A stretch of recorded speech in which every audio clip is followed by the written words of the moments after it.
महिला से छेड़छाड़ के आरोप के बाद दलित युवक की घर में घुस के पिटाई कर अपहरण करके ले गए दबंग।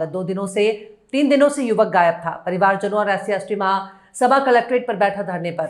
राजस्थान में उत्तर प्रदेश के जैसे दलितों पर अत्याचार की घटनाएं लगातार सामने आ रही हैं। भारतीय जनता पार्टी की भजन लाल सरकार ऐसे दलित अत्याचारों पर लगाम लगाने में मानो विफल हो रही है, क्योंकि भारतीय जनता पार्टी के नेता और जनप्रतिनिधि ही इस प्रकार की घटनाओं में शामिल आपराधिक प्रवृत्ति के लोगों का संरक्षण करते हुए नजर आ रहे हैं। ऐसा ही एक मामला चित्तौड़गढ़ के बेगू विधानसभा के सोनगर गांव में सामने आया है। मामले में सोनगर के एक युवक शांतिलाल जटिया पर राजनीतिक संरक्षण प्राप्त कुछ लोगों के द्वारा एक धाकड़ समाज की महिला को छोड़ने का आरोप लगाया गया।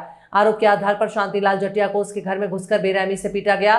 फिर बाद में धाकड़ समाज के कुछ लोग उसका अपहरण करके ले गए। 3 दिन बाद बीत जाने के बाद भी शांतिलाल जटिया घटना के बाद से गायब है और उसका कोई पता नहीं चल पा रहा है। पीड़ित के परिवारजनों और समाजजनों ने पुलिस का दरवाजा खटखटाया, लेकिन पुलिस ने भी कोई सुनवाई नहीं की। मामला प्रदर्शन तक पहुंचने के बाद बेगू थाना पुलिस ने मंगलवार को फिर FIR दर्ज की है, लेकिन पुलिस अभी तक कोई नतीजे पर नहीं पहुंच पाई और शांतिलाल जटिया अभी भी गायब है, जिसको लेकर ST/SC समाज में आक्रोश व्याप्त है और इस आक्रोश की लहर बेगू से अब चित्तौड़गढ़ मुख्यालय पर पहुंच चुकी है, जहां बुधवार प्रातः से ही SC/ST महासभा के बैनर तले कलेक्ट्रेट पर धरना प्रदर्शन किया जा रहा है। इसको लेकर जिला कलेक्टर को मुख्यमंत्री के नाम ज्ञापन सौंपकर इस षड्यंत्र में शामिल सभी लोगों की जल्द से जल्द गिरफ्तारी करने की सजा दिलाने की मांग की जाएगी।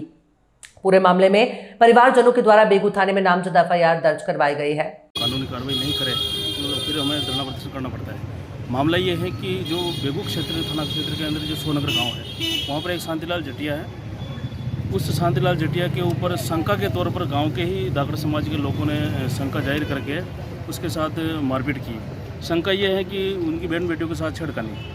अब छेड़खानी सभी गांव के लोग ये कह रहे हैं कि वो ऐसा व्यक्ति है नहीं। उस व्यक्ति को रात को 10 बजे उन धाकड़ समाज के लोगों ने, जो नामजद रिपोर्ट में दर्ज हैं, उन लोगों ने मारपीट करते हुए अपने जो जहाँ सो रहा था शांतिलाल उनके कमरे में, वहाँ जाकर दरवाजे तोड़कर उन लोगों ने उसको घसीटते हुए, जो सीढ़ियाँ होती हैं उस पर घसीटते हुए बाहर लेके गए। बाहर घर के बाहर जैसे रामदेव जी का चबूतरा है, उस चबूतरे पर लाकर उसको बहुत बुरी तरह पीटा। उसके बाद उसको वापस थोड़ी गांव के बाहर लेके गए, वहाँ पर भी पीटा। उसके बाद सुनने में आया कि एक जीप के अंदर डाल के उसको लेके गए, जो अब तक लगभग 48 घंटे होने आए हैं और अभी तक उसका कोई पता नहीं लगा। चलो कि जिन लोगों ने उनको पीटा है उन्हीं लोगों ने उसको हो सकता है मार के फेंक दिया हो सकता है कहीं गायब कर रखा हो। अब हमारे को यही मांग है कि धरना प्रदर्शन हमने जो दिया है, वो कल मैं खुद बेगू गया था जब रिपोर्ट दर्ज नहीं हो रही थी, तो रिपोर्ट दर्ज करने के लिए हमारे समाज के लगभग 100 से 150 लोग थे। उन सभी लोगों को उन लोगों ने कमज़ोर करने के लिए और रिपोर्ट दर्ज नहीं करने के लिए हमारे ऊपर दबाव बनाया, मारपीट करने के लिए वो सामने जो धाकड़ समाज के लोग उन्होंने दबाव बनाया, लेकिन हम नहीं माने। अब वहाँ पर पुलिस प्रशासन अगर नहीं होता तो हमारे समाज के लोगों को मैं खुद सभी लोगों को मारपीट करते हैं, लेकिन पुलिस कौन दर्ज कराई? जिनकी नाम दर्ज है, एक तो मुख्य आरोपी है केसरीमल, नाना लाल है। क्या काम करते हैं? राधेश्याम है और त्रिलोक है और गोपाल धाकड़ है, फूलचंद है।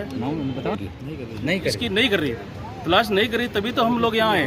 तो अभी माननीय पुलिस अधीक्षक महोदय और जिला कलेक्टर महोदय से गुहार लगाई है कि इस पर तुरंत प्रभाव से कार्रवाई करें और जो आरोपी है उन आरोपियों को तुरंत प्रभाव से गिरफ्तार करके जेल भेजें, उनके ऊपर कार्रवाई करें और हमारा जो बच्चा है वो हमें सुपुर्द करें कल तक। ठीक।